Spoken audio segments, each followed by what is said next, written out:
So lay down your burden,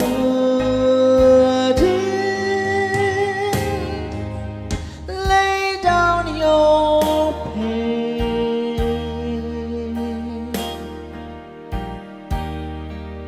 and all who are broken,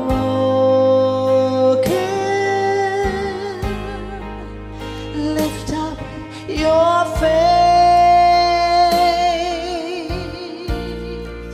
Oh, wanderer, come home.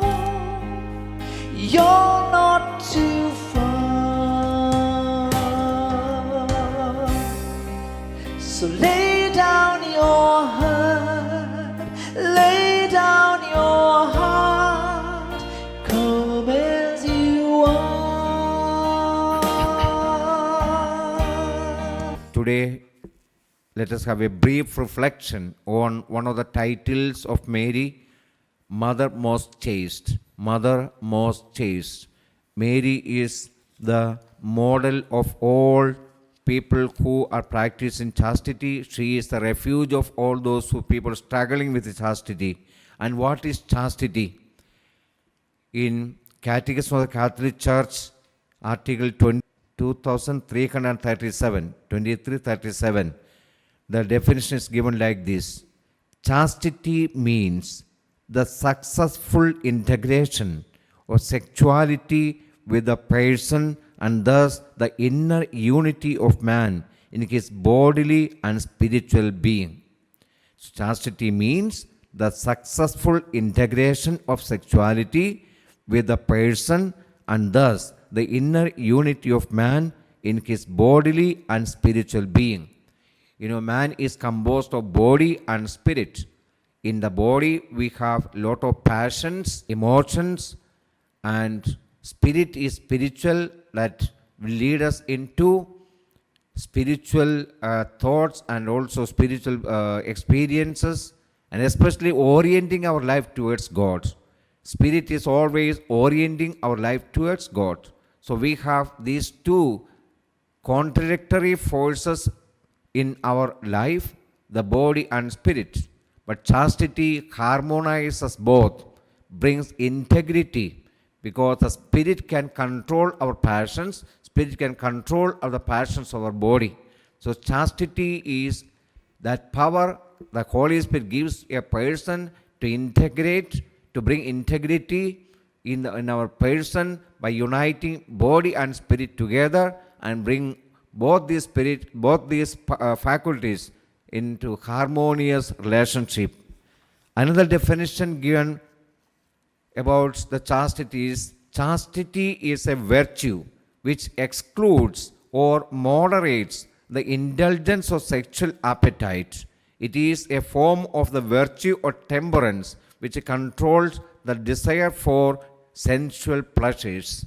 Our body always has the desire for sensual pleasures, but chastity helps us to control all those passions and lust and sensual pleasures and orient all these in order to fulfill the will of God.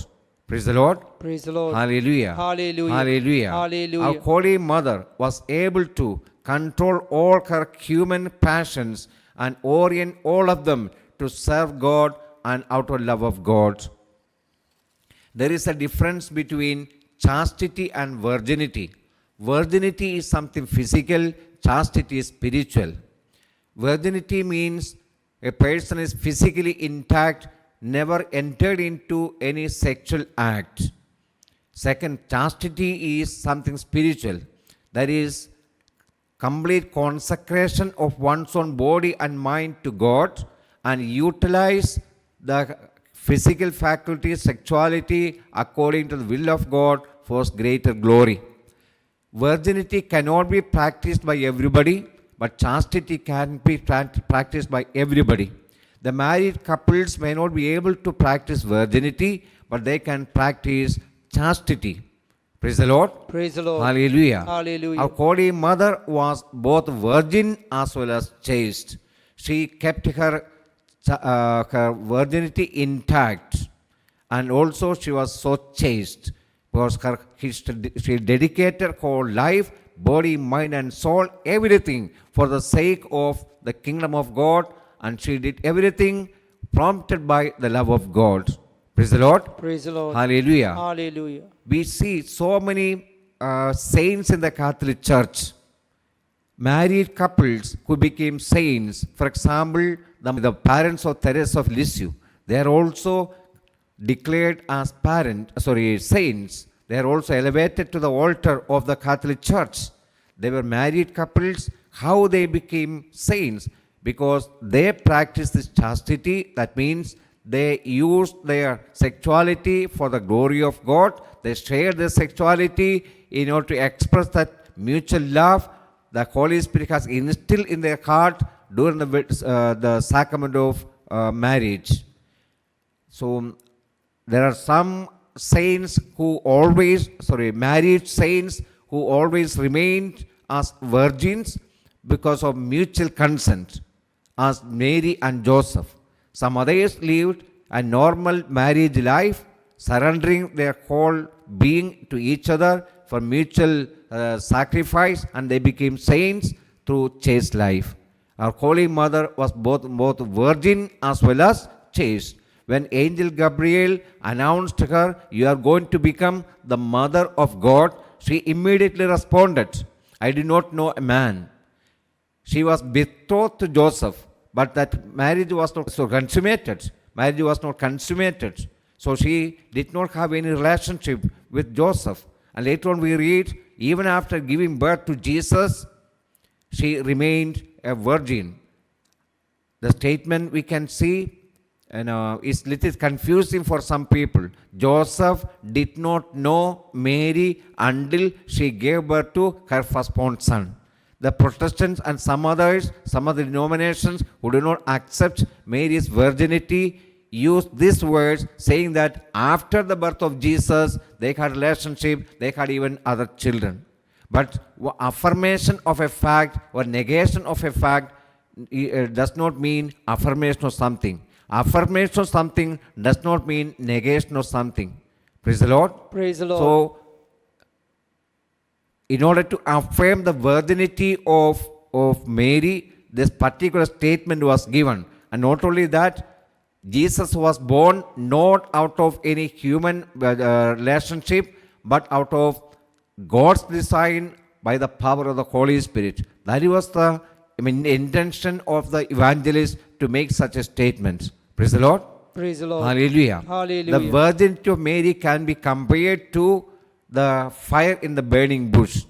What attracted Moses was not fire was burning in the burning bush. That was not what attracted Moses. But what attracted Moses was this: even if fire was burning in the burning bush, the bush it remained intact. The bush was not burning. Only fire was burning and the bush was not burning. The same way, even if she gave birth to Jesus, her virginity was kept intact. That is the teaching of the church. Praise the Lord. Praise the Lord. Hallelujah. Hallelujah. Hallelujah. Hallelujah. In today's world, our Holy Mother can help us to keep this chastity. In today's world, there are a lot of challenges that we face in keeping this virtue of chastity. Saint Augustine says, of all the combats, that means wars, in which we are engaged, the most severe are those of chastity. Its battle are of daily occurrence, but victory is rare. So it's a very difficult virtue to be practiced, but with the help of the Holy Mother, who always remained chaste, we can practice it. Blessed Albertus Magnus wrote, "Mary is called Virgin of Virgins, for she was the first who offered her virginity to God. Thus she brings all virgins who imitate her to God." Saint Sophronius wrote like this: God chose this most pure virgin for his mother, that she might be an example of chastity to all. And Saint Ambrose called Mary standard bearer of virginity. Saint Jerome, Saint Joseph remained a virgin by living with Mary. Mary not only remained virgin, Joseph persevered in his virginity through her. So Mary can help us in this fight against sexual sins. Today, so much of sexual promiscuity is being practiced and so much of unfaithfulness in marriages, broken marriages because of unfaithfulness, even premarital sex is justified, and many other sexual evils are being justified by the society. But Jesus always wants us to follow our Holy Mother and himself in the life of chastity. Let us pray to the Holy Mother so that we also receive the same spirit and same virtue of chastity and glorify God by that virtue.